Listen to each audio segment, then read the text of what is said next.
కాళేశ్వరం విషయంలో హైకోర్టు కీలక ఉత్తర్వులు ఇచ్చింది. కమిషన్ రిపోర్ట్ ఆధారంగా సిబిఐ దర్యాప్తు చేయకూడదని చెప్పింది హైకోర్టు. తదుపరి విచారణ అక్టోబర్ 7కు వాయిదా వేసింది హైకోర్టు. తదుపరి విచారణ వరకు ఎలాంటి చర్యలు తీసుకోవద్దని ఆదేశించింది. వెకేషన్ తర్వాత వింటామని చెప్తోంది హైకోర్టు.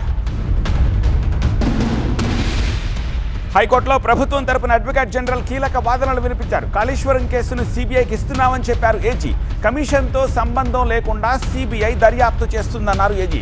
ఎన్డీఎస్ఏ విజిలెన్స్ రిపోర్ట్ ఆధారంగా దర్యాప్తు చేయాలని కోరామని చెప్పేసి కోర్టుకు చెప్పారు అడ్వకేట్ జనరల్. మొత్తం దర్యాప్తు చేయాలని సిబిఐని కోరుతున్నామంటున్నారు AG. PC Ghosh commission report ఆధారంగానే సిబిఐ దర్యాప్తుకి ఇవ్వాలని అసెంబ్లీ తీర్మానం చేసిన విషయం తెలిసిందే. కానీ కమిషన్ రిపోర్ట్ను ఆధారంగా చేసుకోవద్దని హైకోర్టు చెప్తోంది. హైకోర్టు ఆదేశాల నేపథ్యంలో సిబిఐ దర్యాప్తు ఉండదు అంటున్నారు లాయర్లు.